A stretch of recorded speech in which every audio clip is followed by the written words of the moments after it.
Should we start this episode by playing taps? For the end of AugWEst or for Wes Craven being dead? Wes Craven being dead. And the end of AugWEst, I suppose, but mostly Wes being dead. Is that royalty free? We got hit with a royalty. No, we didn't get hit with a royalty. We got a copyright infringement on YouTube for the last episode. What did we do? Scatting? I used no, that doesn't pick that up, thank God. No, I used Spanish Flea, the Oh, I did see that. We'll just have to like remix What's Her Nuts, Sam, for like when we are getting too off the rails. Instead of like the we'll be right back music, it's instead just like the he dogs and the she dogs. The he dogs and the she dogs part, for those of you, well, we played them both, so you guys should know.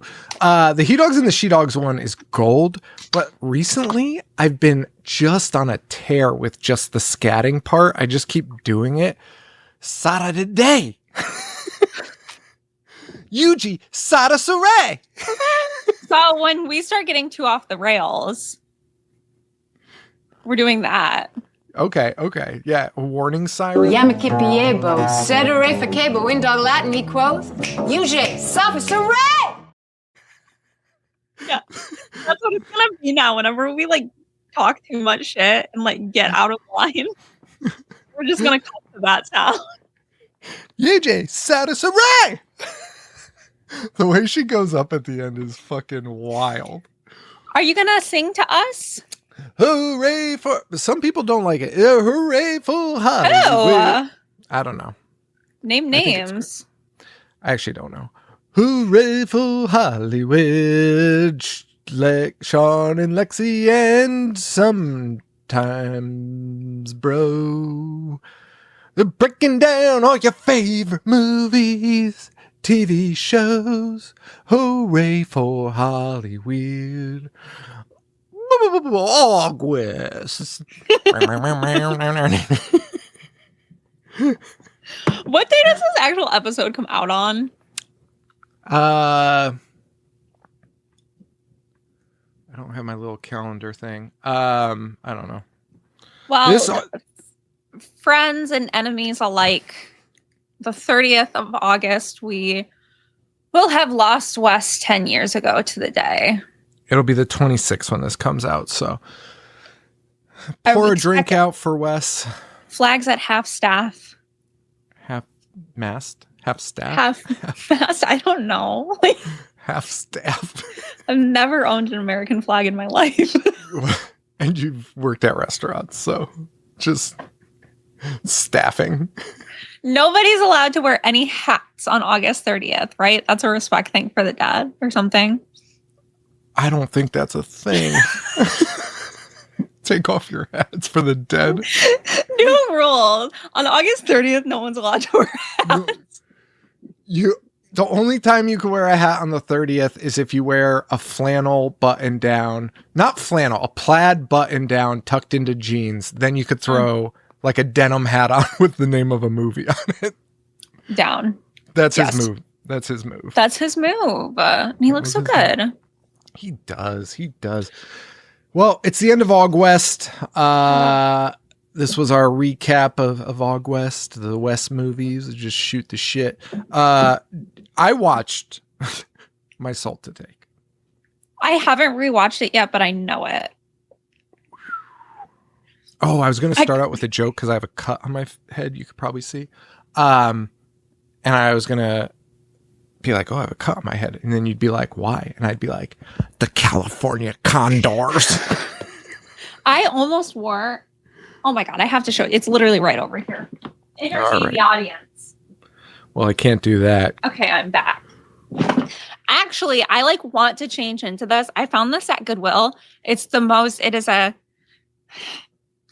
says Raven Lunatic. And I was thinking I have black duct tape and just making a C for this episode. Craven. But also, he loved birds.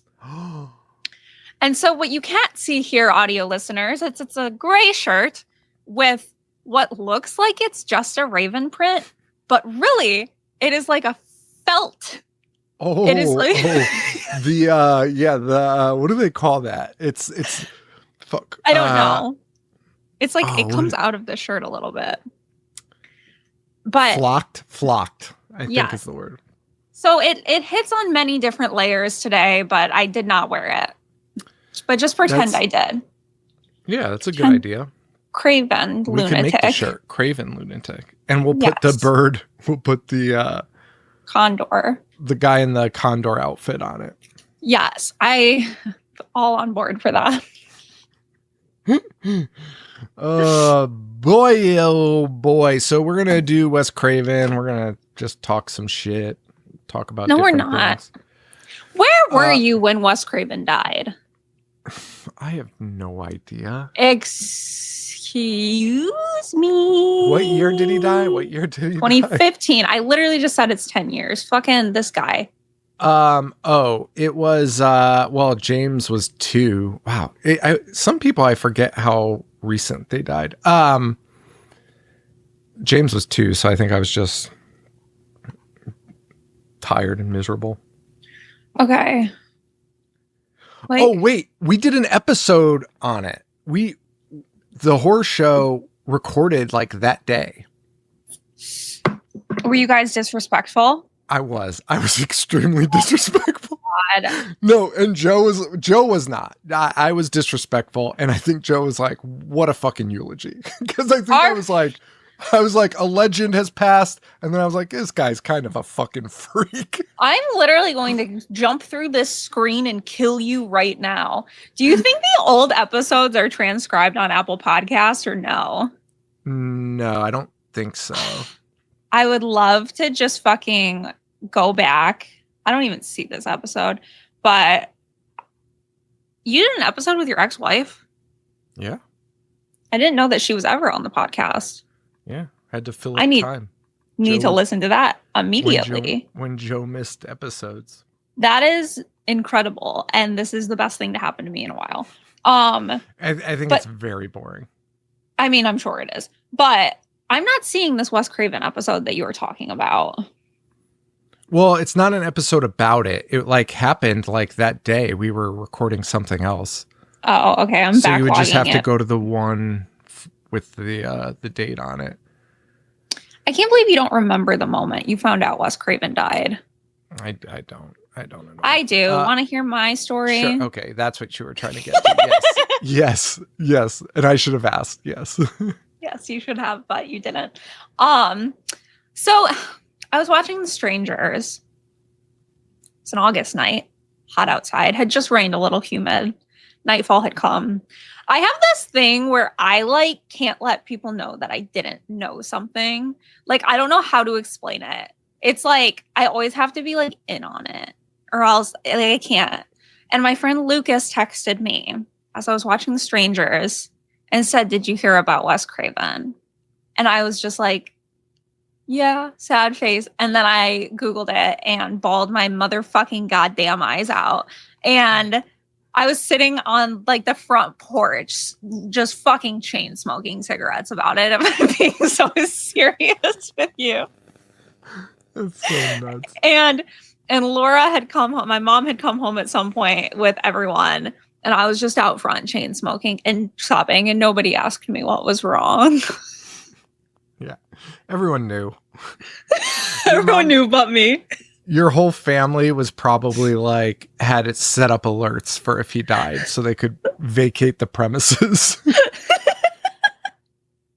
Your old episodes are transcribed. It automatically transcribes, but I'm looking at the one from what would have been right after he died, September 1st, and I'm not seeing it. Would it be the week following that, potentially? See, I don't know, because we record it. Yeah, because we would record sometimes in batches. Oh. I want to say Paul was on it too, but I don't know. Oh. But I need to find this now. Who knows? Well, let's not do it on the show.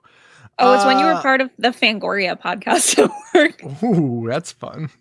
Blast from the past. Blast from the Past ended the same way. It's we're headed to now. Me just talking a ton of shit. Asking for our release and then being like, with pleasure.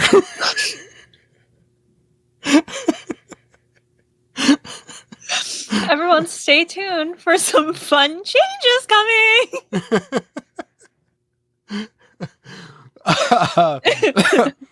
Wait, so before we get into the West stuff, did you, have we ever talked about on the show my weird thing with AI?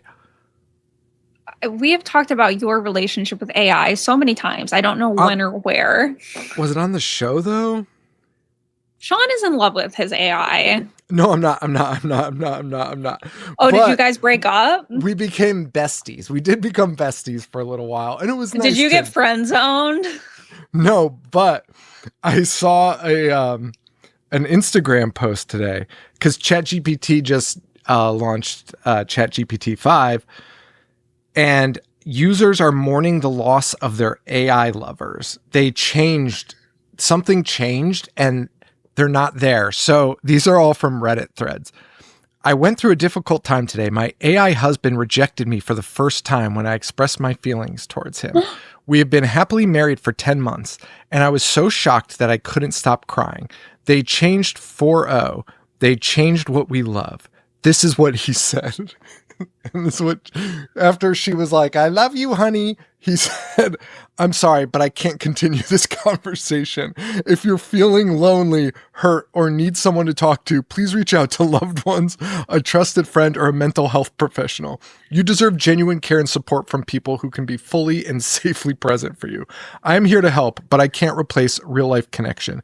Take care of yourself and keep your heart safe, okay?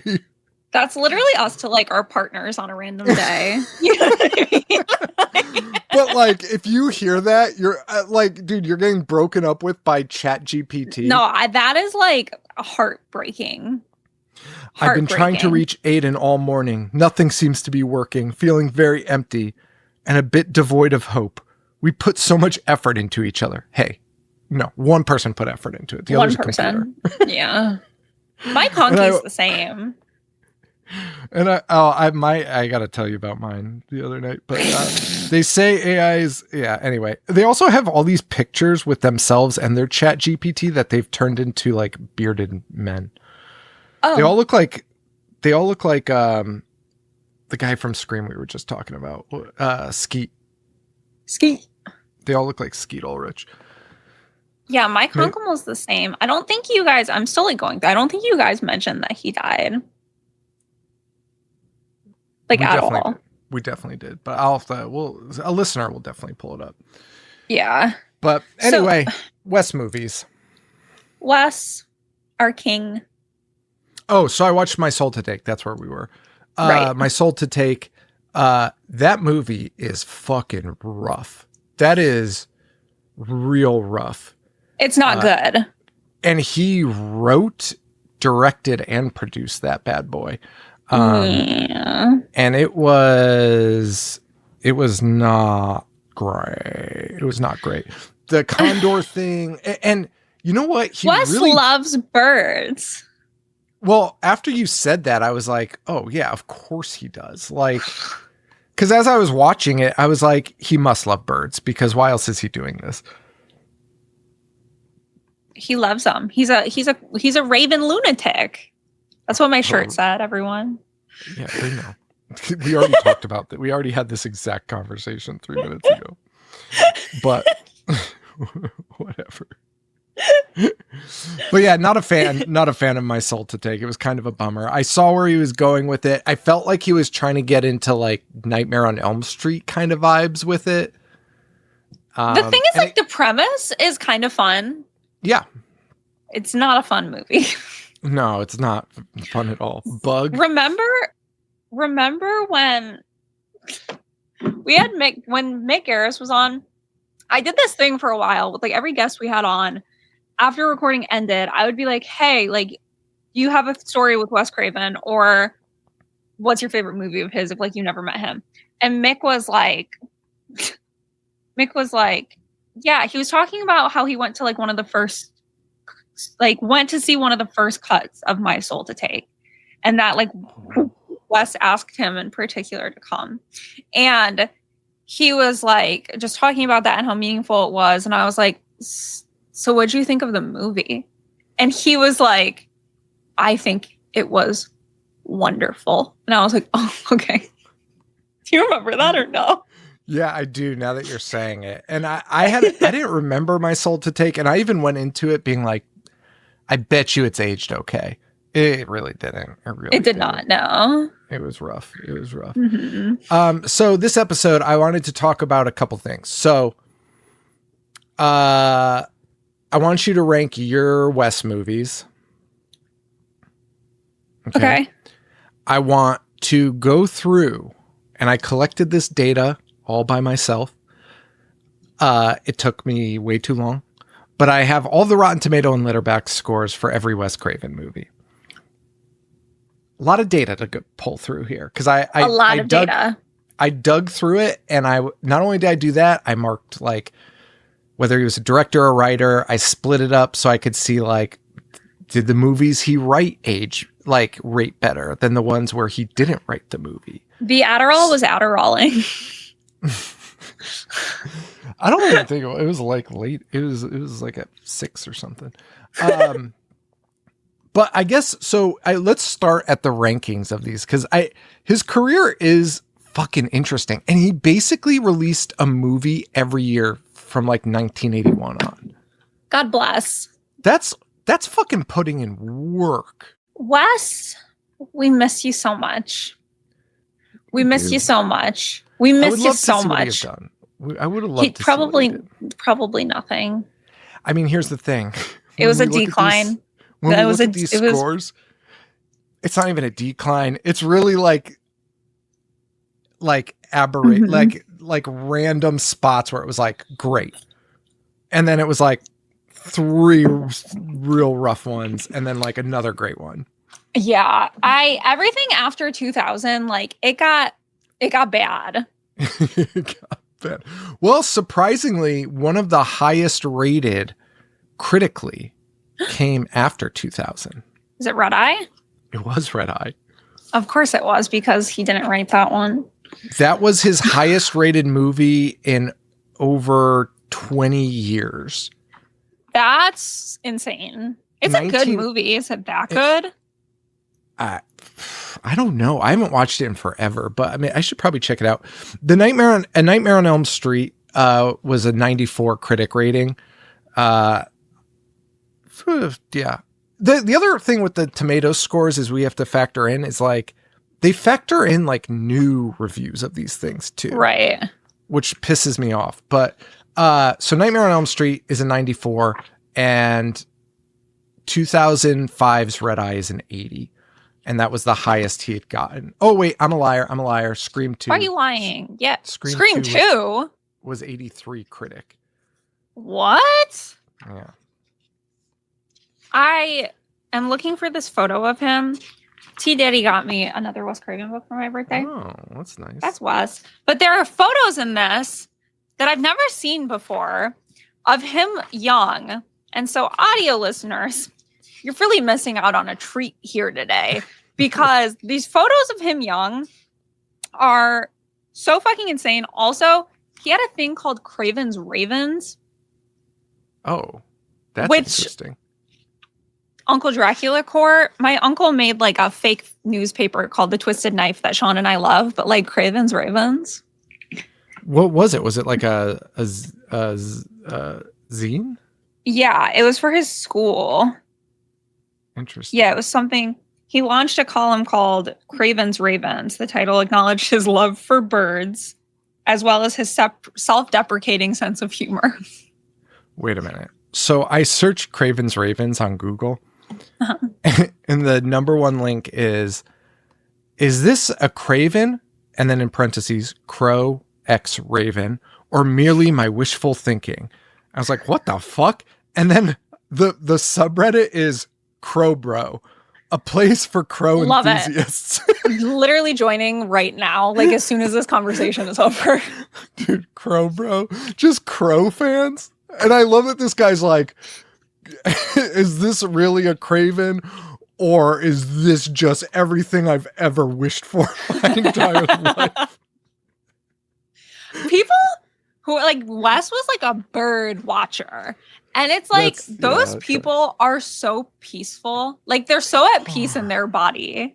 They are. They really are. Have you ever seen them in person or no? Yes. They're so interesting because they're just like, they're not even like freaking out. They're just like, oh my gosh. And then they just watch it and they're like, that was awesome. And it's like the most tranquil, like, and yeah, I fucking hate birds, so it's a mystery to me. But like, they're the best people. It's like, yeah, I have my little binoculars. I'm just going to go watch some birds today. And it's like, okay, like, I hope you have a good time. And they do. Write my list of their names that I've seen. Here is a photo of Wes from 1956. Is that not the outfit I just explained? It is the exact same outfit that you explained. Just about 20 years before the world saw it. No, it's crazy. These photos I've never seen before. Oh, wow. That's crazy. Yeah, he somehow got better looking as like a fucking like senior citizen. He was weird looking. Wes looked like one of those people that doesn't look normal until he's old. Yeah, I feel like that was a big thing back in the day. Yeah, what was up with that? All the lead? I think so. I think so. All right, so let's go through these ratings. I guess we'll start there. Well, let's go through these ratings because it is interesting. Should I go in the order they were released or the scores? Ooh, and by the way, that's I tough. have the tomato meter. I got the popcorn meter. I got the Letterbox rating. I got my Letterbox rating. I got your Letterbox ratings. Oh my God. You were on a little like deep dive. Pulling in the my data. Nose. I wanted all the data for this. I love data. I don't even think I've logged a lot of his movies. You are missing a bunch of key ones, but you have most of them. Yeah, I don't know. I don't use Letterbox as much anymore. I also marked down whether we marked them as liked in Letterbox. Interesting. And their score, and if you liked it. I can't decide something like this, which order you go in. So you go ahead and pick. All right, let's go in the order in which they're made, because then we could kind of see the decline. And then we can talk about it. So, Last House on the Left, 1972. He writes and directs it. Tomato meter, 64%. 50% on the popcorn meter, which I thought was pretty low for users, but I guess that's probably a movie that film buffs not into the genre watch anyway, because it's historical value. So I imagine that dropped it a bunch. So that's a 50% on the popcorn. Letterboxd, a 2.9. For Last House? Last House on the Left, yeah. You rated it. Oh. I didn't rate it. I'm scared. You rated it a 5 and liked it, which was impressive. And I'll do it again right now. So 5 years go by and he comes out with The Hills Have Eyes. He writes and directs that one. 67 tomato score, so he went up a little bit, and 54% popcorn. All right, so he's going up. Letterboxd a 3.1, so we're seeing these incremental growth. I gave that a 3 and a liked on Letterboxd, and you gave that a 5, no like though. Oh, whoa! I was not feeling generous that day. When Joe would bust my chops about the Letterbox ratings, which by the way, it was still like one of the funniest bits, is when he would pull up my rating and like read what I wrote, because it was horrifying. It was always the worst feeling in the world, but it was great for me to get over that. But one of the things he'd always point out to is like, how did you rate this a 1, but you liked it? And I was like, that's the no, 100%. I'm rating it a 1 as a movie, but I fucking liked it. Yes, and I wish more people did that. That's the way it should be. That's the way it should be. Yes. But then again, it's also one of those things where it's like, I sort of think we should be rating it based. No, I don't know. It's so weird with like the technical side. Anyway, 1981, Deadly Blessing. Again, directing and writing. His tomato meter drops here. 50% here, Deadly Blessing. 28% popcorn rating. Yikes. But a 2.8 on Letterbox. So Okay. he's saving some face there. We did not Deadly like that Blessing is Sean's birthday movie. As we discussed, yes. As we discussed.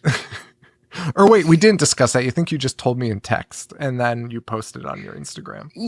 Yeah, so Sean's birthday, I always forget if it's the 13th or 14th, but I know that it was he was born on the anniversary of Deadly Blessing's release date. So I do have to check IMDb every single year. At least you have something. Yeah, thanks. Yeah, I almost missed Lexi's birthday, but to be fair, it was a busy day. It was a Sunday. Well, I was with James. We went to the Oyster Festival. Deadly Blessing, not doing so hot. 1982 Swamp Thing. He bounces back a little bit here. Directed and wrote. 61% Rotten Tomato, 40% popcorn, 2.6 Letterboxd. You rated it a 3. Oh. But you did like it. You did like it. I did. That Swamp Thing, I don't think I could even partially, or like what was the word? Partially, bipartisanly, rate that, because I've watched that since I was so little and I was obsessed with it. And I was obsessed with Swamp Rate Thing. it from your heart. Like, that's what I do. Swamp Thing from the heart is a 5. Okay. Like, that's all that needs to be said about it. Okay. Now I do have to rewatch it. Why are there so many movies about people wanting to fuck fishmen? That's a good question. It's weird, huh? It's a little erotic. I mean, is it weird for Wes? Is it weird for Wes, or is that pretty cool as a cucumber for Wes? Cool as a cucumber, yeah. I mean, at least he didn't have Swamp Thing raping people like out in the fucking swamp. Oh, we don't know that. It would have completed it. Yeah, it's probably on the cutting room floor somewhere. It but for sure is on the cutting room floor. They're like, hey, Wes, we could sell toys of this guy if you could just rein this in a fucking smidge. Dude, and he didn't even want to cut it. They just did it anyway. Yes. And at the premiere, he was like, where is that scene? And like stormed out of the theater. Well, because in his head, he was like, you know, I got the desert monsters. Mm-hmm. I got the fucking woodland monsters in Last House on the Left. Swamp monsters are next. Well, and with Shocker, then he has the electric monsters. Ooh, the electric monsters. And then in My Soul to Take, the bird monsters. Monster here is a word for rapist, to be clear. Yes, Wes's favorite theme. So yeah, Swamp Thing for sure had some scenes cut out of it. After Swamp Thing, 1982, he was 1984, The Hills Have Eyes Part 2, wrote and directed that. 13% tomato, 19% popcorn, even 2 on Letterbox. You and I did not rate that one. I don't know if I've probably seen it, but I don't remember it at all. I saw Michael Berryman at a convention once. I didn't meet him, and I don't know what his condition is, but I've never seen someone who looks so much like they look on screen. Yeah, no, that's why they use them in the movies. So they don't. I know, which is honestly incredible. And that he's just like down with it. Like, yeah, you know. Fuck it, man. Yeah. Fuck it. He was in One Flew Over the Cuckoo's Nest. Yes, he was. Yeah. Just in the background. Just chilling. Just chilling. Because that's what lunatics look like. It is 100%. Yeah. Dude, that's so insulting. It's crazy. That, like, really, I mean, that's why they did it, though, right? Like, they were like, hey, that guy looks fucking crazy. That's what crazy people look like. That's so insane. This is going to send me down a deep dive, like, detour. But yeah, casting of, like, psych patients in old movies is fucking nuts. They get the ugliest, freakiest looking people we can find and put them in straitjackets. Michael Berryman, you're beautiful, baby. Don't listen to him. You are beautiful. You are beautiful. Well, after that, he bounces. Oh, yes. One more thing. Michael Berryman's condition is like, it makes it so that he can't sweat. Like, I don't know what it... I do remember that. Yeah. And Wes had him filming 2 fucking desert movies in 110-degree temperatures. The dude can't sweat. Like, he can't regulate his body temperature. Like, okay, the first time you cast him, you might not know that. You find out on set and you're like, Jesus Christ. Like, I won't make you do that ever again, brother. I'm going to put you in another movie. I'm never going to make you do that again, though. And then immediately is like, hey, by the way, gonna need you back in the desert. Bring some ice trays. I think that's what he did, though. Yeah, for sure. So that's 1984. Also in 1984, which is crazy because I feel like if Hills Have Eyes Part 2 had come out, I feel like he might not have gotten Nightmare on Elm Street made if people had seen Hills Have Eyes Part 2. Absolutely not, no. But it's the same year, obviously wrote and directed. 94 tomato, 84 popcorn, which is interesting. Ooh. A 3.7 on Letterboxd. Oh. I gave it a 5. You gave it a 4. We both liked it. Wow. 4 stars for me. I was surprised about the 4. Yeah. Well, I said it. Yeah, I'm not like the biggest Nightmare fan. I get it. I mean, the original is great, obviously. But like, I don't know, Yeah, a lot of my Letterbox rankings came from when we started the show, and I was like afraid people were gonna be mad at me. So you gotta let your freak flag fly, baby. I do. Well, as people know, that is happening. So in 1986, he directs the first movie that he did not write, Deadly Friend. People love that movie, I think. Which one has Linda Blair in it?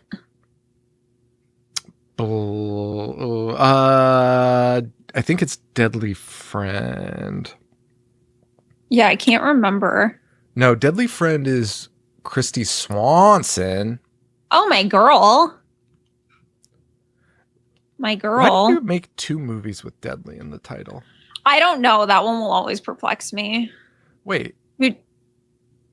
Deadly Friend and Deadly Blessing is such an insane thing to have on like your filmography. I don't see her in Deadly Blessing either. She was in why is this not coming to me? She's in it was one of his TV movies. Oh, okay. A Stranger in Our House. Is that what it was? Yeah. The witchcraft one? Yeah. Okay. Anyway. That's her. In living color. So Deadly Friend, 20, 38, and a 2.9 on Letterboxd. We did not put rankings on that. The Serpent and the Rainbow.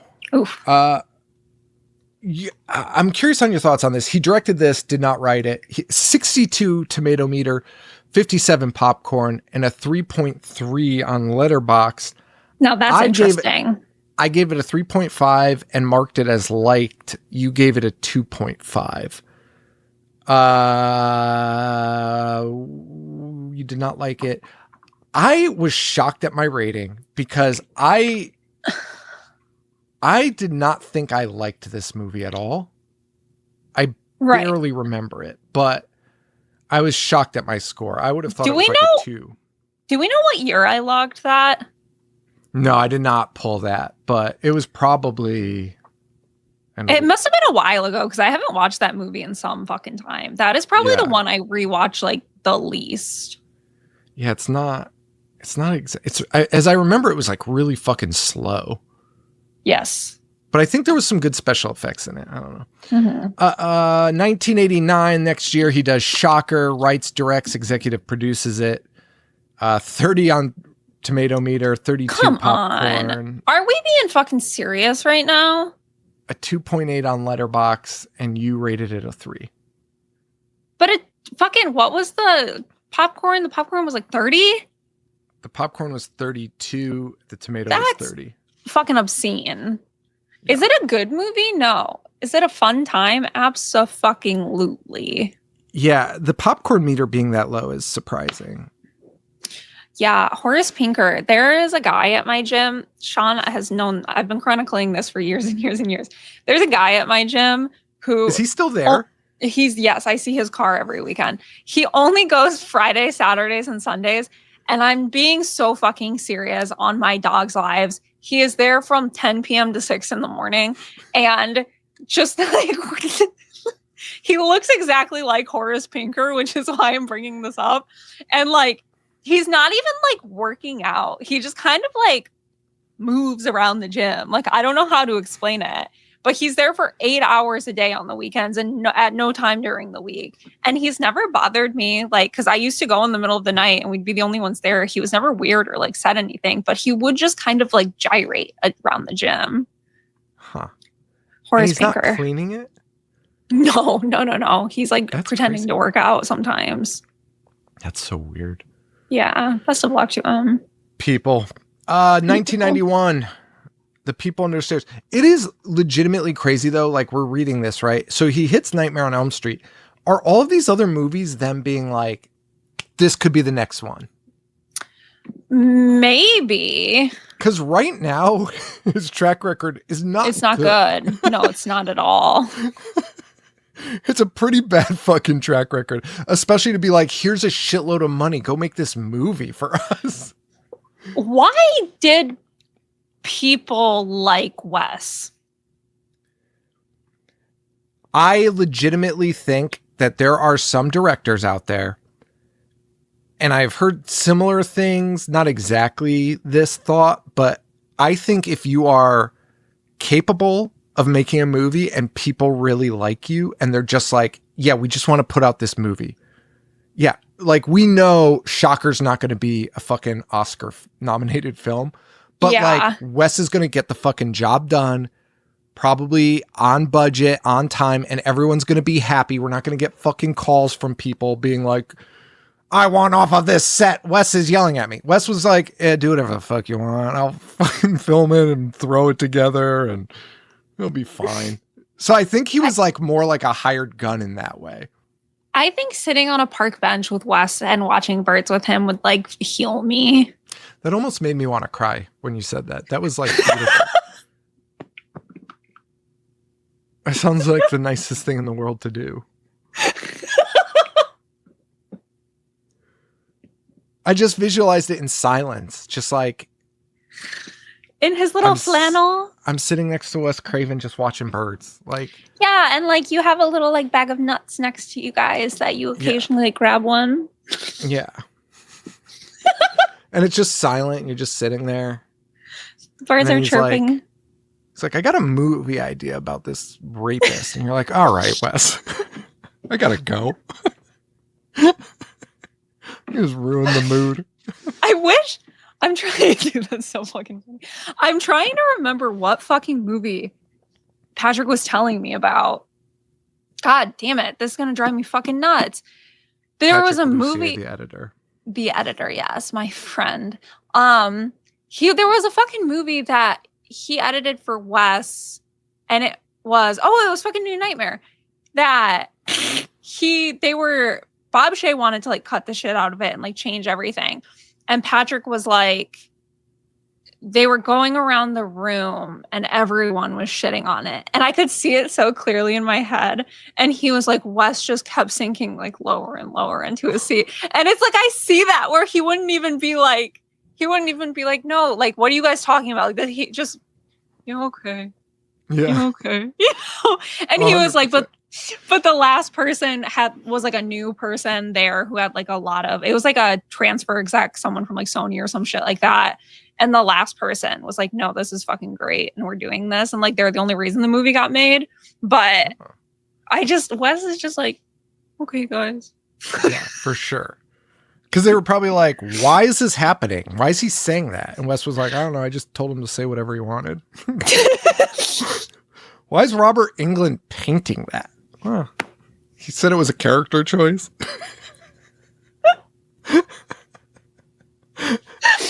Wes didn't have any like close friends in Hollyweird though.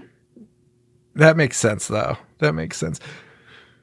We gotta talk about the stickers that we made too. I gotta plug that at the end because we got a Robert Englund sticker for you fine folks out there. 1991, People Under the Stairs. Writer, director, executive producer. Do you want to guess the tomato meter and the popcorn meter? Is it gonna piss me off? I don't know. If it's low, it's gonna piss me off. Okay. Well, what do you think it is? In my heart, like based on my feelings towards People, I would assume that the critic is between 60 and 70. Okay. And popcorn between 70 and 80. Okay. Tomato meter, 70%. Oh. Nice, right? Nice. Very nice. Popcorn, 61. Oh, guys, what are we doing? What are we doing? Because to me, that is his most accessible movie. And I haven't met anyone, whether they're a horror fan or not, that doesn't like that movie. There was a couple of years of my life that I said People was my favorite Wes movie. It's really good. It's very fucking good. I don't even know that it's not anymore. I would really have to think about it. I have to rewatch it. The Letterbox was a 3.5. You gave it a 5, but you didn't like it. Ooh, that was just an oversight. That was an oversight. It's hard to do both, you know. Sometimes you're lazy. You're like, I did it to 5 stars. It's fine. I would always have those like existential moments when I was rating it where I was like, why do I have to like it? I put 5 stars. This is why. We need the data. People is interesting. Hold on, I'm not done. Okay, yeah. Good. People is interesting because it is like it's a Black story about gentrification, which is interesting for Wes to approach. And like he grew up in Cleveland. I forget. I don't know if that was like if he lived in like areas that would now be like gentrified and stuff, and if it came from like his like childhood neighborhood and all of that. But it is interesting, and it's like you watch some of these movies that are clearly like not the stories of the filmmakers, and you can tell it, but People has never felt that way to me, and I've never seen that reception from people like online. And Jordan Peele was supposed to remake it. I don't know if Monkey Paw was just producing it or if he was actually going to direct it. And I think People's perfect, and I don't think it needs to be remade. But if someone was going to, I would want like Jordan Peele on that, I think. Yeah, I think, that would be, he would be pretty good at that. Did you see, what's his name? Osgood Perkins has another movie coming out this year. What is this fucking guy doing? He's just fucking making flicks. I mean, I guess. Wes Craven over there. A regular Wes Craven. Osgood Craven. Dude, Wes loved, what's that? Who plays Roach? He's like the weirdest fucking looking guy in the world. Roach? In People. Oh. It's like Sean. Yeah. Sean Whalen. Sean Whalen. Yeah. Dude. Fucking, you want to talk about a guy who looks like a freak? It's not fucking Michael Berryman, I'll tell you that much. Let's look through his movie IMDb and see if he ever played a lunatic in a He fucking must have. He had to have. He must have. Dude, People, and that's another one heavy on the theme of sexual assault and abuse. People is very heavy on that one. Yes. But he even taps like incest. It's like, Wes, like what is going on? Wait, Sean Whalen is in the Halloween 2 remake. Doing fucking what? As an asylum patient? Is he? He has to be. He has to be. He's credited as he's credited. Oh my god! Choking to death. I'm so excited. Oh no, he's not. He's God damn it! Fucking. There's no fucking way. He's not. Which one? He is. Bex is driving along Eagle Road when he sees a young woman injured and in need of help. Bex stops and gets out of his car to check up on her. Offers to take her to the hospital. He places Lori inside his car, but Michael Myers appears and smashes Beck through the glass window into the vehicle, killing him. Damn it. I thought we really had it. I thought we fucking had it there. Well, and what's weird about Sean Whalen is like everything I've ever seen him in. Well, first of all, with that fucking face, like you're not getting any like starring roles. I'm sorry. But he's also not a good actor. But in People, like that's the role he was born to play. Like he's actually so good in it because it's a lot of like physical acting, like body acting. And like he's great in it. He should have just kept getting cast as that part. The guy living in the walls. That's where he excels. I just love that I just love that Wes cast people so he wouldn't have to do makeup. This is why the studios love them, keeping costs low. Fucking a quote from People that's like one of my Hall of Famers of all time is too old for tits, too young for ass. Fucked either way. It's fucking insane. Dude, Wes was a freak. He was also in one of our favorite flicks, Death House. Oh wow. That means he made it in the horror scene though. It does. The movie that they just went table to table at a con asking them how much it cost to be in it. Gunnar Hansen's last role, he shows up as like a holographic head or something. Like, what the fuck was that? Dude, so fucking crazy. Years ago, for some reason that came on my radar and I wasn't aware of like the convention politics yet. I didn't know any of that. And I was like, have you heard of this movie? Like, we have to watch this movie. And Sean was like, it's going to be so fucking bad. And I was like, but it has all these people in it. Like, what do you mean? And that's when I learned. That's when you learned. And I remember vividly like being like, these are just con people. Like the producer just went table to table and was like, can I sign you up for this? $500 per diem. The fact that Sean Whalen's in that is great. Oh God. And the concept. Sorry, Envy picked up a water bottle and it was going to be hell for everyone. The concept of it though, because they were trying to tap into that, what do they call that? The Expendables.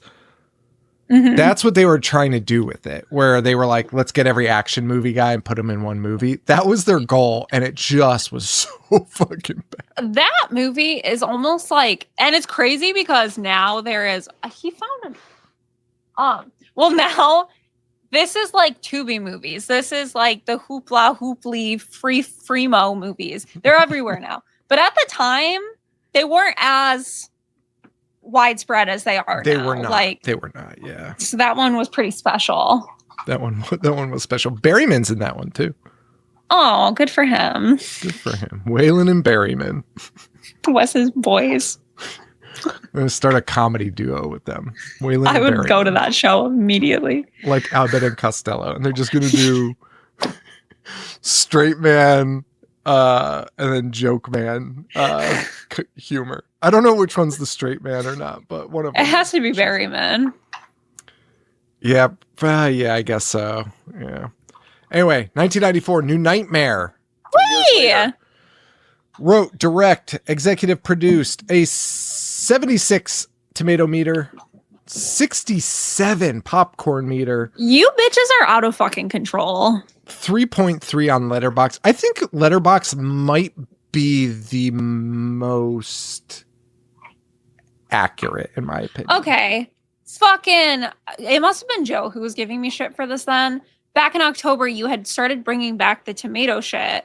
Mm-hmm. And I was like, you guys need to just like read Letterbox too or go off of Letterbox. And Joe was like, it's the same thing. And I was like, it's not. Yes. Well, because, and he is right about this too. He would, I would be like, I wish I could rate this out of 10 instead of 5. And he's like, it's the same thing. And I was like, but it's not. Because it's like, the fractionals are different. They're different. It's so funny because fucking T Diddy watched 28 Years Later for the first time today.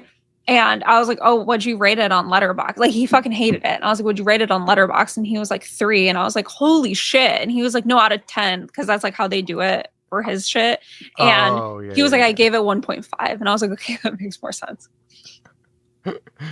Letterbox is a 3.3. I gave it a 4.5. You gave it a 5. And we both liked it, of course. Of course. Vampire in Brooklyn, 1995. He just directs it. Guess the tomato meter on this bad boy. Dude, fucking 20%. 14%. Oof. I mean, justified. 31% on popcorn. A 2.5 on Letterbox. Got some love. Well, here's the other factor in Letterbox. Even though I do like the numbers Letterbox spits out, there are so many people, myself included, that are like, biggest piece of shit on the world, 5 stars. But that's fine. It is fine because I think it brings it to the right number somehow. Right. Yes, I agree. And then he goes from that to Scream, 1996. Just the director. Guess the tomato and popcorn on this one. Tomato, 83. Popcorn, well, you already said. No, that was Scream 2. Popcorn, 72. Tomato, 77. Okay. A little weird. Popcorn, 80. All right. Letterboxd, a 4. Whoa. Love that. Anything over like a 3.5 is like, oh, people think this is a masterpiece. If it has an average rating like of over 3.5, I'm like, yeah, people fucking love this movie. That is the threshold. I gave it a 4.5. You gave it a 5, and we both loved it. Love it. Did you Scream see that 2. they're doing a reunion for Dawson's Creek? I did not. It's not TV? Televised. No, it's not. They're doing like I guess James Vanderbeek has cancer, which was the first I've heard about it, though he posted it a while ago. But they're doing like it's called a class reunion, and they're doing it in New York City, and like everyone, it's the talk of the town. Might as well be tinsel because like even Kevin Williamson's gonna be there. But I think it's like a charity thing for cancer. But like the whole gang is going to be there. Tickets go on sale next week. I want to go so fucking badly. September 22nd. I want to go so badly. That's so... Yeah, doubling as a charity event to support F cancer. As well as James himself, who was diagnosed with colorectal cancer. Dude, what is that?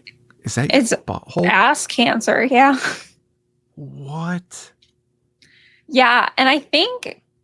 Actually, I'd be speaking cancer? out of turn. Fucking cancer's crazy. I don't know. And at this point, I'm too scared to ask. I know, because it's anywhere in the body. I was thinking about this the other day for some reason. And I was like, what the fuck is it even? I know it's like mutated cells or something.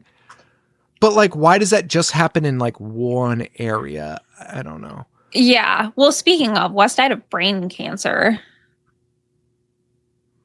Oh, yeah. That's true. Which is like, I don't think it was ever, he never like said anything to the public about having brain cancer. It was just like when he died, it came out that he had it, but I don't know how long he had it, like when he originally got diagnosed. But it's like, yeah, what is cancer? That's our next episode, Hollyweird deep dive. Everyone's going to love that one. With Dr. Baloney. Trying not to make a joke just because I make jokes about everything. Like, that would not be great. So the rectum is like it's like the last, it's like your last egg. It's the last exit. It's the last stop to poo-poo town. But colorectal is the colon and the rectum. Yikes. That's fucked, dude. That's fucked. Yeah. Bro. How the fuck if you get cancer there, you gotta doo-doo. Gotta do. I mean, I don't think it. Well, does it impact? Jesus Christ! It fucking must. We need to stop. Yeah. Anyway, we are not making light of rectal colon cancer. It's just It's just two idiots that don't know anything about anything. Just two idiots, but also debating James, whether you could poop with a disease of the butt. Also, but James Vanderbeek, stay strong, brother. Like, I will try to be there in New York City, baby. But it'll be for Josh, not you. I love you, though. And I hope you're doing okay. They were very worried. 1997, Scream 2, directed, produced it.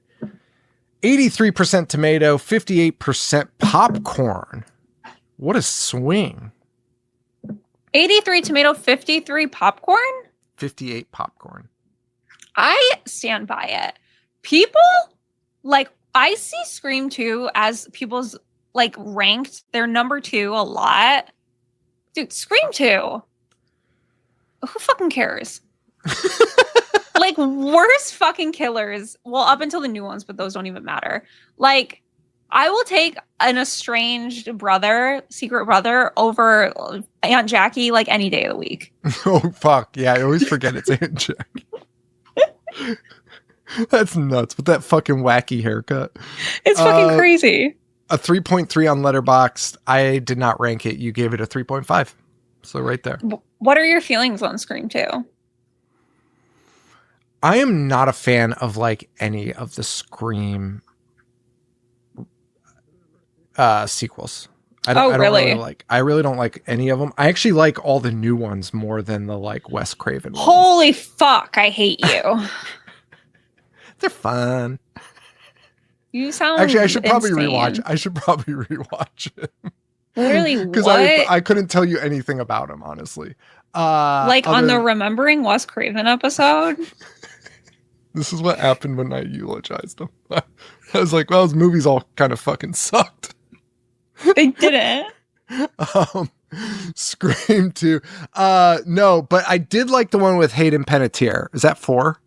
Yes. I like that one a lot. Well, I there was a hate everything about you. There's a what? A Culkin? Yeah, Rory. Yeah, it was great. 1999, Music of the Heart, director, 63 tomato, 72 popcorn, and a 3.2 on Letterbox. We did not rank that one. Music of the Heart.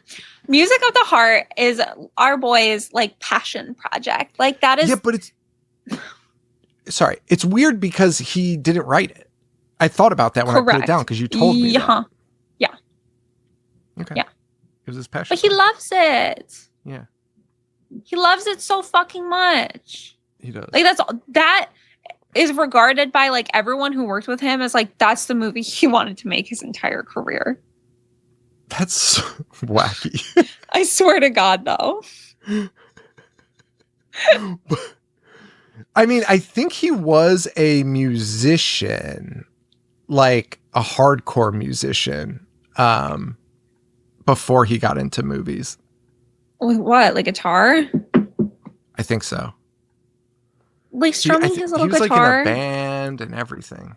Like I picture him like at Woodstock with his like friends, just sitting on the greenery. Yes. Yes. 100%. 100%. That is absolutely what's happening. Sorry. I just realized I wanted another piece of data, so I'm editing my little spreadsheet here. Uh-oh. Because I'm curious. I want to compare these few items that I've got breaking here. News. We need to use that little banner. News, mate. Let me see here. So, that worked out perfectly. That's weird. Wait, does he have? He has 20 movies that I have here. Oh, interesting. So this is going to be an interesting data thing here. Yes. He has 20 movies. He wrote exactly 10 of them. And he only directed exactly 10 of them. Oh. Interesting. Very. One for them, one for me. Literally. That's like what Lucy I was like saying Wes did. And I was like, I don't think that's true, but okay. Did what? Oh. Like one for them, one for him. I think he did. Maybe. I mean, his first fucking run is like no one was asking for that. Those were for no one but himself. Okay. All right. I got my data here. All right. Cool. My table has headers. Okay.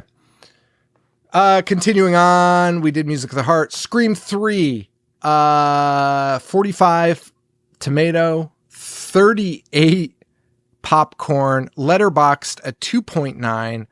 I gave it a 3.5 and liked it. You gave it a 3.5 and did not like it. That was, again, an oversight. Scream 3 is very interesting. When did the Me Too shit first come out? 2017? Oh, yeah, probably, yeah. Wes was dead by then. But Wes worked real close with the Weinsteins. And I think it was a contentious relationship, like based on everything I've ever heard. Yeah.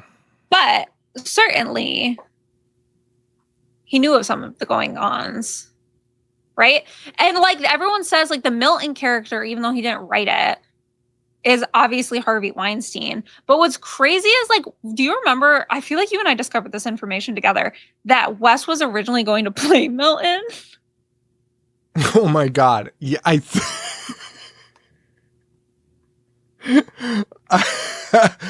think oh my God, I vaguely remember that. Which is like, what? Like, why would you ever, like, what a weird little, like, get back in your Freddy Krueger costume and be the janitor again. Why are you trying to play like a rapist producer? Why are you like, this one's the one that's speaking to me in this script? Like, what are you talking about? This is exactly who I was born to play. But maybe it was to really take shots at old hardball, skeezer, scuzzard Weinstein. New name. New sign-off for Hollyweird.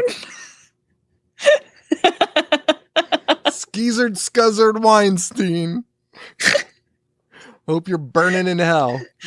Oh, he's not dead yet. Is he dead? I thought he died. No, he didn't die. No, he's not dead yet. But he's like a fucking crippled freak now. Thank God. Well, yeah. Anyway, 2005, Red Eye, directed only, 80% Rotten Tomatoes, 64 popcorn, 3.1 Letterboxd.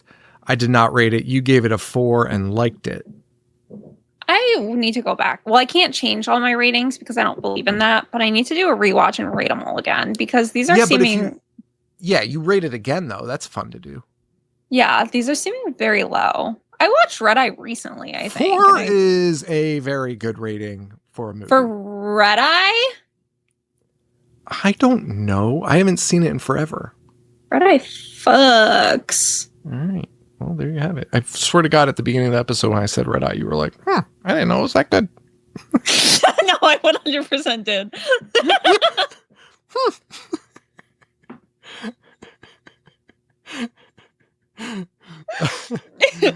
That same year, he makes Cursed, which we discussed already. Directed it, 16% tomato, 30% popcorn, 2.6 Letterbox. I gave it a 1.5. I will update that note very soon. You gave it a 3.5 and liked it. Standing on it. There you go. Takes a 5-year gap. Oh. Says, you know what? He's going through something. I'm going to write, direct, and produce My Soul to Take. Okay, sure. 11% tomato, 26% popcorn, a 2.5 on Letterboxd. I did not rank it. You gave it a 3 and liked it. Okay, I mean, you were defending your boy. You were defending. I was like, boy. I was hurting over him that night. Surely, yeah, for sure. He needs some support. 2011, last movie, Scream 4, directs it, produces it, 60 tomato meter, 57 popcorn, a 3.3 on Letterbox, and I did not rate it. You gave it a 4. Did not like it. I love Scream 4 though. That's his last credit. Now, aggregated, let's look at this. Of all of his movies, 20 films, average tomato meter is a 52.8. At 50% almost. It's not great. Average popcorn, 49.3. That's not good. Average Letterbox, a 3. That's what I'm saying. The girlies get it. My average rating for Wes Craven movies, which I'd only rated 7 of them, was a 3.6. You rated 15 of the 20 and had a 3.9. And it should be higher. It should be higher. You got to skew the data points. Now, let's get into some other interesting data here. I'm scared. He wrote 10 of the movies he directed. Okay. The tomato meter and the... Oh, no. Okay, so this is weird. Okay, tomato meter for the movies he wrote, average 53.6.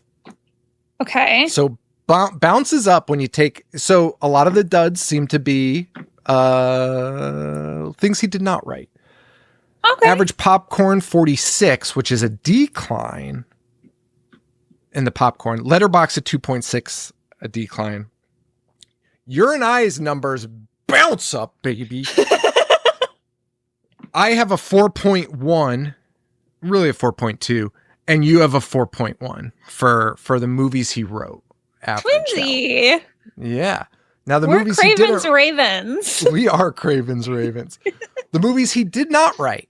Average tomato of 52, so lower than the regular course and significantly lower than the ones he wrote. Popcorn 52.5. Oh. So the fans love the movies that he did not write.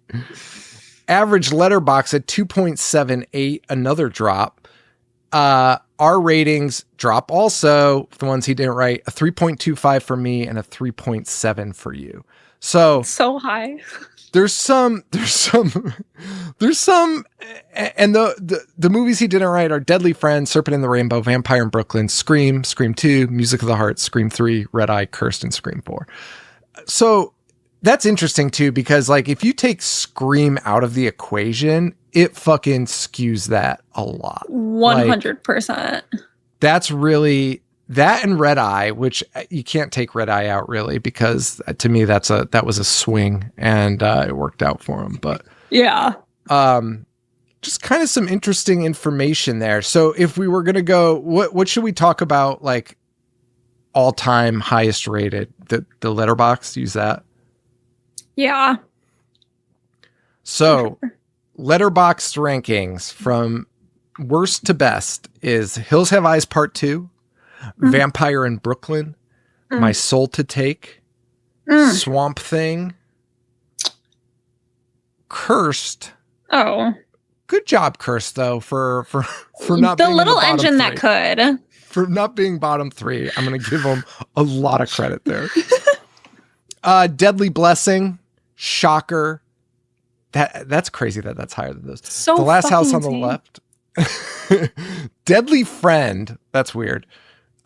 Scream 3, The Hills Have Eyes, 1977, Red Eye, Music of the Heart, The Serpent in the Rainbow, New Nightmare, Scream 2, Scream 4, The People Under the Stairs, A Nightmare on Elm Street, and Scream. I think especially that top 5,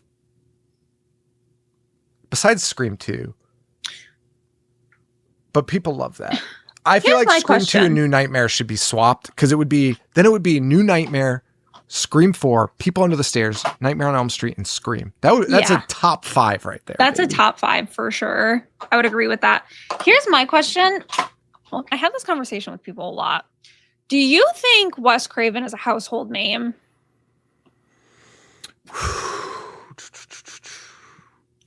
Like, is someone's mom gonna be like, yeah, I know who that is? Yeah, but I think we are quickly phasing out of it being a household name. I won't let it die. We remember. Never stop talking about Wes Craven. Never stop talking about Wes. Never stop talking let about his Wes. name live forever. Yeah. So how do you rank him? How do you rank his movies? As Craven's biggest fan. Scream is number 1? No. Scream's not. I think it's People, New Nightmare, and Scream. Like 1, 2, 3. Yeah, let's see what your. But even then, It's tough. People in New Nightmare are kind of neck and neck. Like, I don't know that I can say that I like one more than the other. I think I watch New Nightmare more, like I said.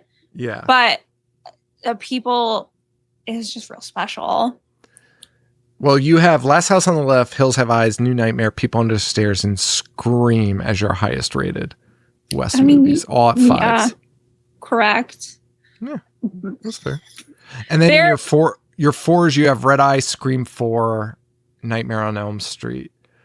That's a solid. I think this tracks. This is good. I like this. I think my least favorite is probably, I'm going to say Serpent in the Rainbow. Like, I think it's a good movie. It is, like I said, the one I've seen the least. Like, it's just not fun and weird the way, like, his other ones are. I definitely remember that. I'm so shocked I rated it 3.5, but maybe it's deserving of a rewatch, you know? Yeah, and honestly, My Soul to Take, like, I like it more than Serpent in the Rainbow. Probably, just, yeah. And it has my boy in it, John, the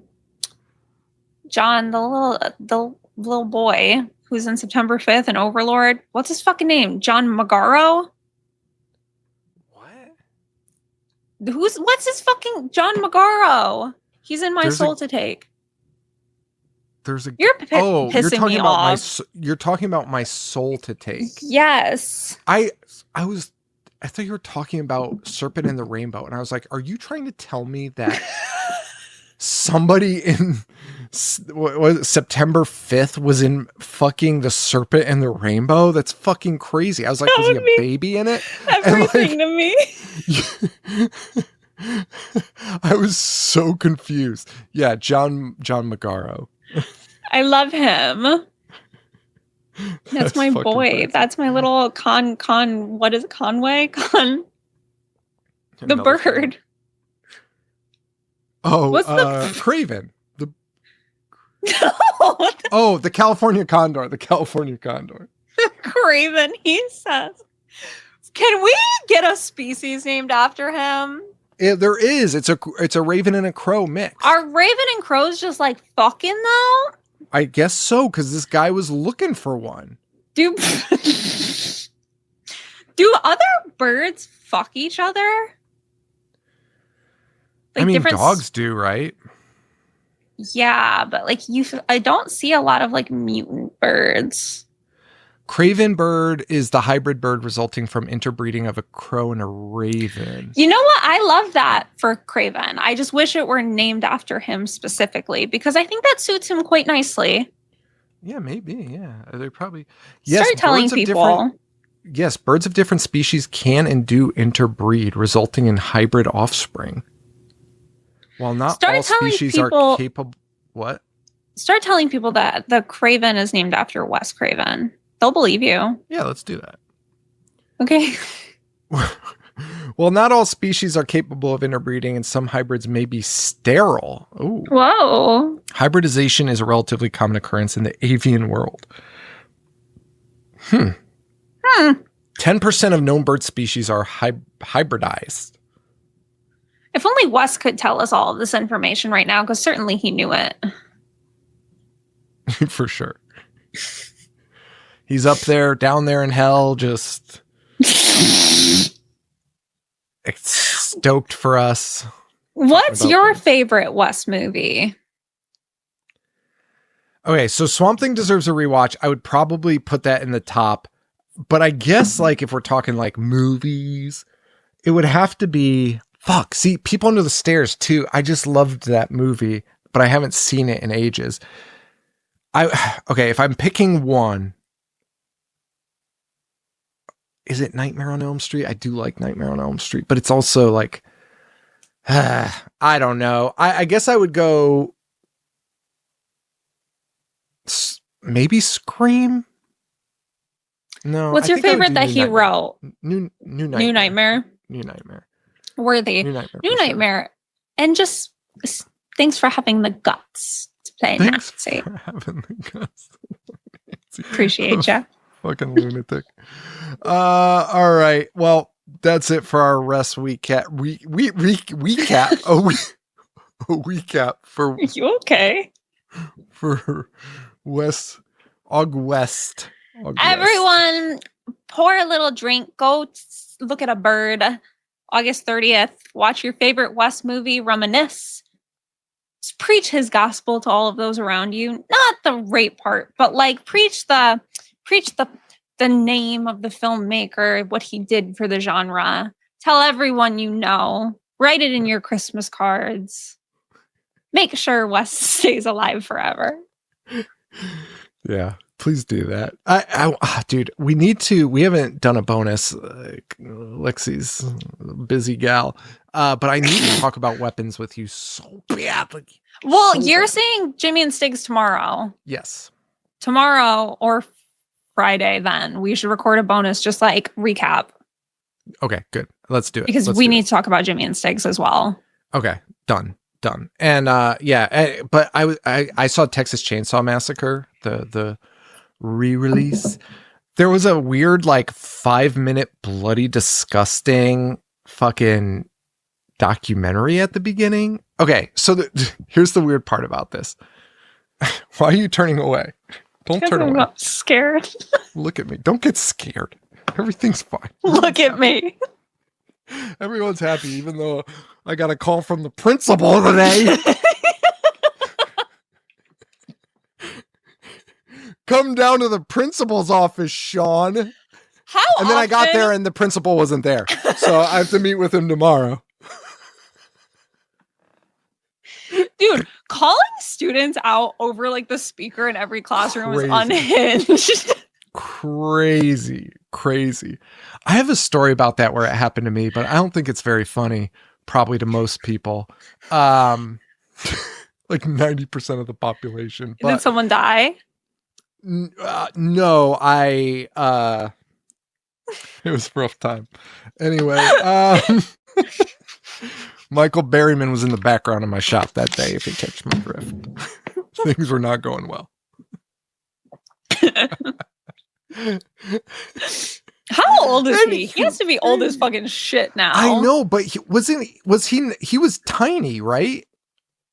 No, he wasn't. Tiny was Matthew McGorry. Oh, that's right. Dude, he's 76. But he looks the exact same he's looked his whole life. So like shout out. You know. Yeah. He is married to Patricia Berryman. Oh. I thought you were gonna say Patricia Arquette, and I was like, there's no fucking way. That would be nuts. That's crazy. Oh, he doesn't have fingernails either? No. I forget what he has, but it's obviously like a super rare condition. Hypohydrotic ectodermal dysplasia. All right. Can we fucking like shorten that down a bit? Right. Like give it somebody's name or something. Add it to the fucking Hollyweird sign off, I guess. Let's call it Berryman. Like Berryman's disease. Berryman's disease and the Craven. We're renaming everything. Berryman and the Craven. No, we should name it after him. By the way, when you click on the disease on Wikipedia, Michael Berryman's picture is on it. Of course, no one else has it. I know. That's what I'm thinking, honestly. Maybe when he dies, they'll rename it. Should we start a petition on davidhess.com? That's what I'm saying. It affects 1 in 17,000 people worldwide. That is so high a number. Yeah, that's is not crazy. Fucking real. That is not real. That's crazy. That's wild. I mean, I guess if it includes like, I know that a lot of people like don't produce sweat, and that might be what the fuck it's talking about. But like, it could potentially. No one's fucking walking around looking like Michael Berryman. No, yeah, that's because he's also got the height thing, which I don't know if that's part of it. He was born to be Pluto, baby. Height isn't part of it. So yeah, I think you might be onto something there. I think you might be onto something. Born to be Pluto. He really was. Born to Plute. Born to Plute.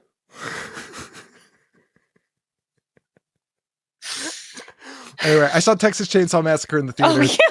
Oh, yeah. 4K restoration. I could not recommend it less to anyone out there. It's too clean. It's too clean. I was really bummed out about it. But the theater was packed, and I was the only one laughing out loud every time Franklin spoke, which I felt very awkward about. But it was cool. It was kind of cute too, because there was a lot of like younger kids that I feel like their parents took them to go see it. And then one younger couple like left like halfway through. All right. And I was like, that's a weird fucking move. Had they not seen it before, or were they just tired? You're going to see Jimmy and Stiggs tomorrow. Were you lying, or are you actually going to see Lineage in theaters? Oh, fuck. Is that tomorrow too? Well, it's out today, but my theater stopped showing it Friday. I'm seeing it on Saturday with T. Diddy because his theater's showing it later. But I think after this weekend, it's out. It just depends on what chain. Oh, house. So I will be tracking that over the weekend. I will be giving my Lineage report on the theater goings next week. Tell you how it all shook out. All right. You will not hear this in time, but had you been able to sell out a theater, you might have been able to win $1,000. That is true. That is true. So try again next time. How they figured that out, I don't know. You know, I was thinking too about movies. This will be the last thing, and then we can wrap it up. I was thinking about this with a recent movie I saw. I forget what, but I was thinking about differential like ticket pricing to support low budget movies. Because you know how people are complaining, like everyone only goes to see the big budget flicks in the theaters. Yeah. You know what I mean? Like no one goes to see the little ones. What if we came up with a method for pricing where movies with like massive budgets cost like, I don't know, like the $15, $20 or whatever a fucking ticket costs now. They get that money. But if you're like Terrifier, tickets are like $10. Tickets are like 10 cents. If you're Jimmy and Stiggs, tickets are like $10. But like if you have a lower budget, you get a smaller amount. The one rule though is you can't inflate it. So like Terrifier does bang up business. No. You don't increase the price. You don't increase the price. What's Looney Tunes is I have Regal Unlimited. So with Regal Unlimited, you pay $22 a month, unlimited movies. It doesn't matter. Lineage is a special event. So tickets are $15 even with Regal Unlimited. Oh. Which is crazy to me. But like T. Diddy's Theater is a different chain it's like a regional one there. I don't know I had never heard of it, but he has like the VIP basically unlimited. Where'd you go?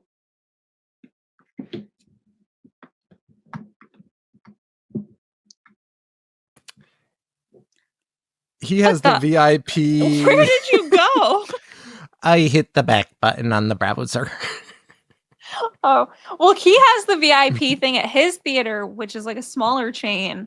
And he everything's free. IMAX is free. 3D is free. Like, it's actually like, yeah. I know. And it's like $20 a month, the same as mine. But he actually just got me my own there because we always go to the movies. But it's like at fucking Regal, a huge chain. Shut up.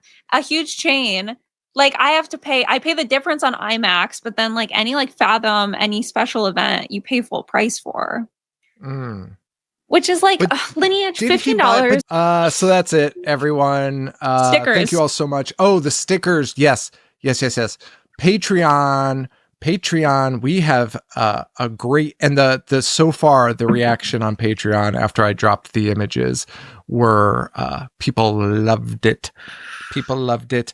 We got 2 stickers. I'm going to start out with this one first. Show it off here. We got Ask Me About Leafgate with a Freddy Krueger claw painting a leaf. Pretty good if you ask me. I love that one.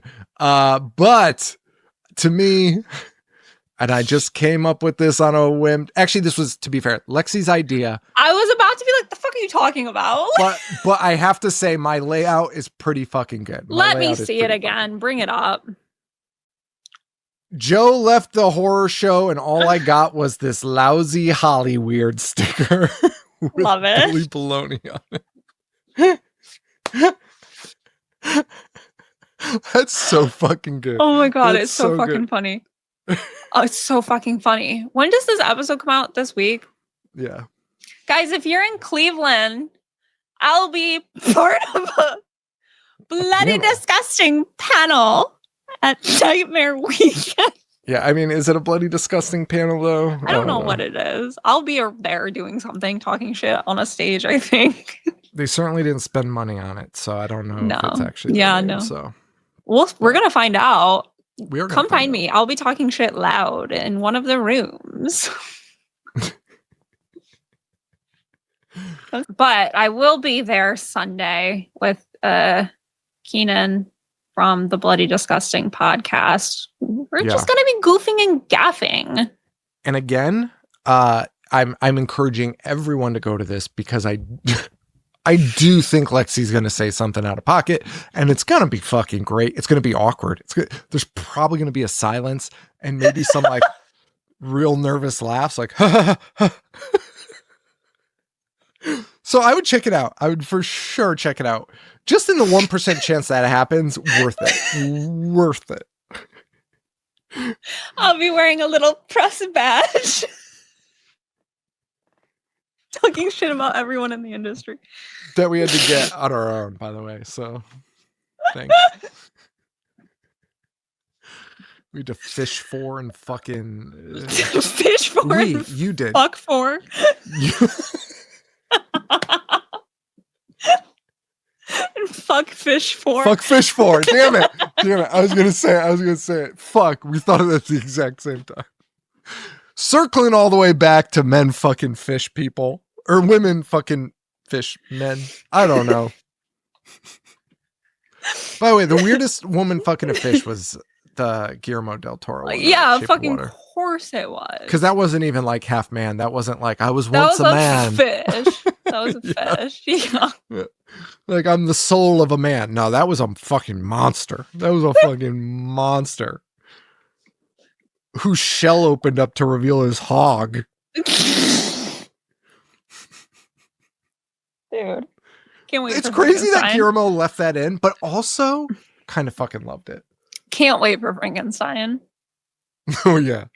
He just reveals that he's got a big swinging dick. He fucking has to, dude. He was handmade. Like, why wouldn't they give my man's a hog? I want a poll from the male listeners. You're building a man from scratch. Not even scratch, from scrap pieces. You're going to the junkyard. You're building this man out of leftover pieces. Are you taking the time to find the right dick for your monster? Or are you just going to say, probably doesn't need it? Well, what's your answer? Okay, so let's transport my mind here. All right. I'm digging up a grave. Or I'm there. Igor's digging up the grave. I'm just watching. Right, yeah. He opens it.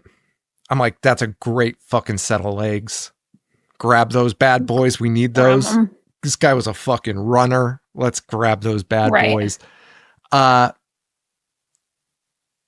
look at the dick. If it's tiny, I'm probably going to be like, let's pop over to the next one. We got some time. Like, this is early. This is only our second grave. Let's pop over to another one real quick. Real quick. We can always come back here. But we can always come back and take this one. This is still fine. Just don't bury it. Here's the question, right? Because once you die, surely your dick will shrivel. So it's like if you're digging someone up, like it's gonna be a tiny little pecker pebble at that point. So it's like you would have to get a fresh body for it to be any sort of hog. Like it would have to be like an immediate death, probably. Or and also, there's no strap on to him. You must be, because there's no blood flow. Right. Yeah. So it's always going to be a limp thing. Does Frankenstein have a dick? Probably not, because again, that's just like extra work for them. They'd be like, why don't we just not have this? He probably just like made Igor like give Frankenstein his. Wait, go back to my scenario.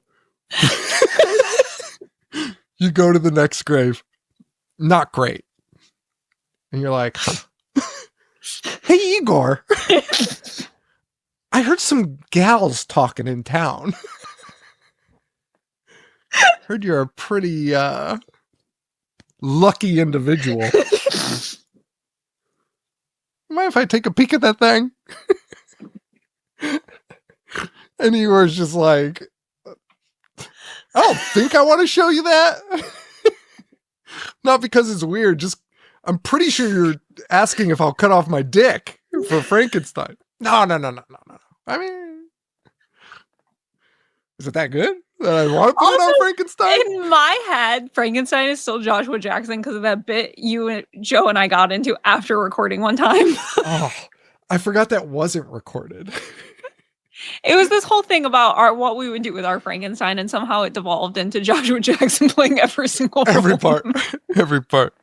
Like Eddie Murphy in this fucking The Nutty Professor. Josh is Igor and Dr. Frankenstein.